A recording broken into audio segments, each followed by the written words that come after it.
บรรยากาศริมชายหาดครับผมยามค่ำคืนจะมีร้องเพลงให้ฟังนะ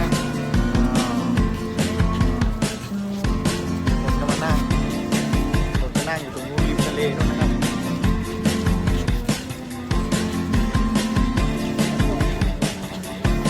จาม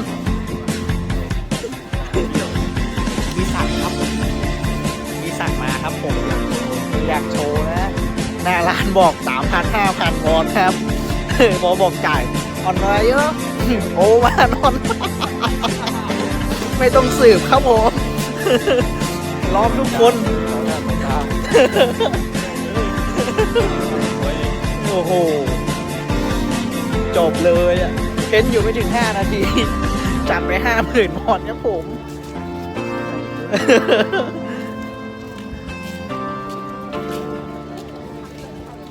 สาวเพียบข่าวจั๊ว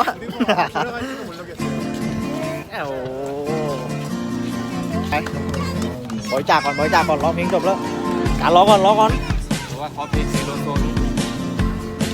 ตัดไปร้องเพลงจบร้องจัดให้อ้าวเก็บกีตาร์เลยจะไปให้แล้วเนี่ยนั่งกับแมนนี่เลย beautiful สวยงามน่าเอาเข้าดี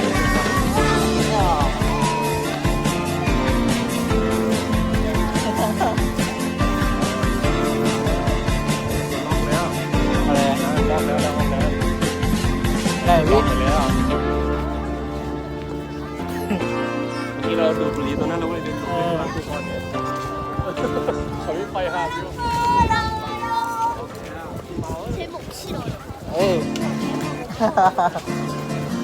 โอ้ไม่ร้องแล้วขี่กันอยู่ตามมุ้งนี่แหละ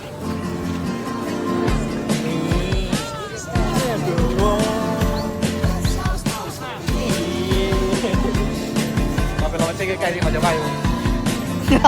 จะไปเลยเนี่ย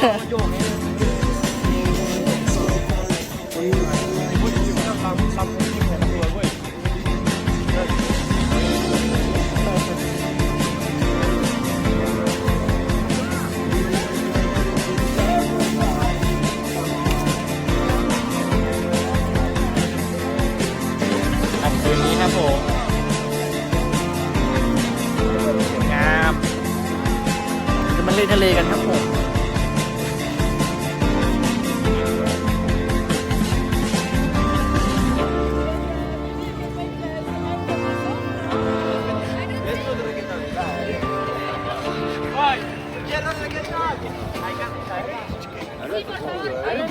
ส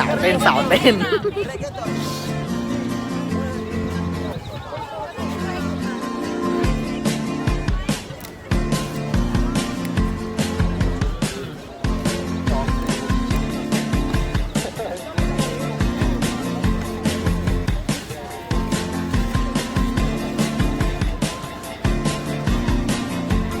เราจะไปดูท่าเรือตรงนู้นครับผมดูนะไฟเรือจะไปดูตรงนู้นฮะเดี๋ยวไว้จองคลิปพรุ่งนี้ไปจันดูต่อดีกว่าเราไป let's go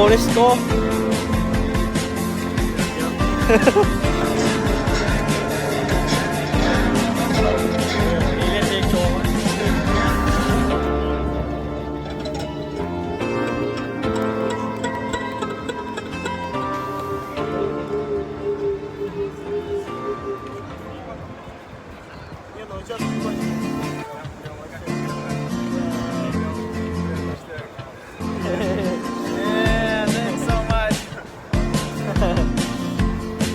เล่นเพลงโชว์ฮะถ่ายปุ๊บหยุดปั๊บ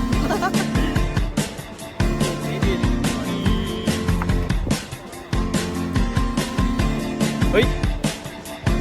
โหอันนี้อะไรอ่ะ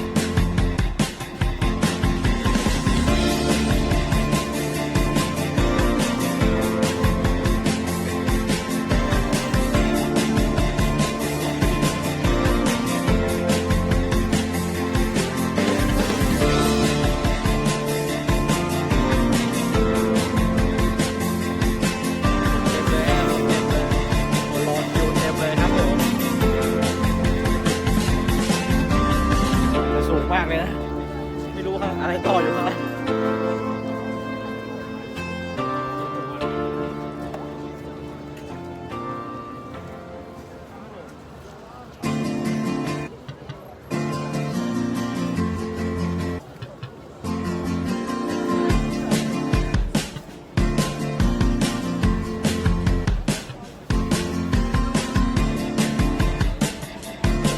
เขาจะมีโต๊ะครับโต๊ะเก้าอี้ครับผมเก้าอี้อยู่ข้างล่างก็ยืนครับยืน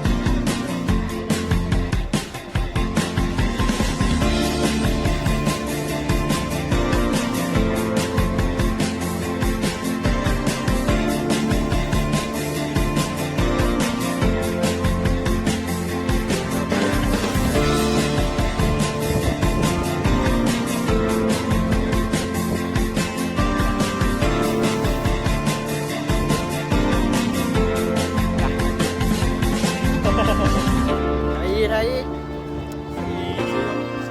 chọn xíu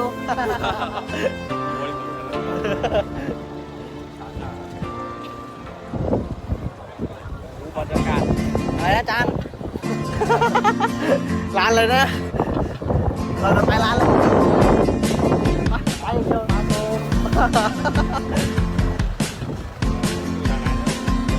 สาว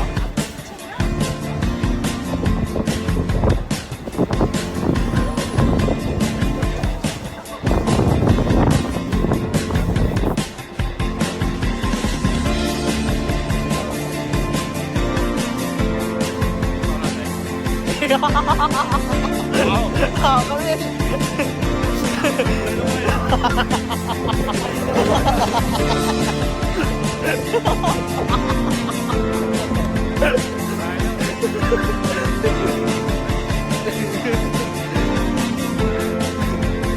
นี่เลยไปเลยเข้าห้องเนาะ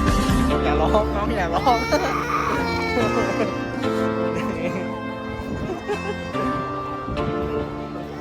โอเคโอเค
ครับ